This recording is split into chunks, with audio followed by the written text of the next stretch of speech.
आपणे अनादि अव्यगत ब्रह्म श्री गुरु रूपरे आसी ओडदेश तांको अखंडित वेश दिशन्ति ब्रह्म तपस्वी पश्चिम बट पारुषरे वसीण श्रीकृष्ण नाम कहिले श्री दिव्यानंद जे ओलीण से नाम ब्रह्म को बोली बोइले आपे परं ब्रह्म सुदया करीण बोइले श्रीमुखे तेणु श्री गुरु ब्रह्म को चिन्हि पारिण पादरे पड़िले जेणु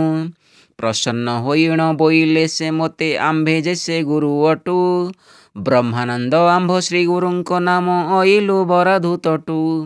ताहा शुणी मुझे चरणे पड़िली बोइली कृपा करिब पूर्व जन्मर सुगति देण दूरित मन रहिब एमंत जनाई चरणे पड़िली सुदया मोठारे कले अण अक्षर उपदेश देण अंतर्धान होई गले स्फुरिला शबद सकल मो भेद कर्म बासना तुटिला पामर अच्युत तेणु करी पाद पद्मरे बाना लोटिला हरे कृष्ण कृष्ण कृष्ण हरे हरे हरे राम राम राम हरे हरे हरि बोलो।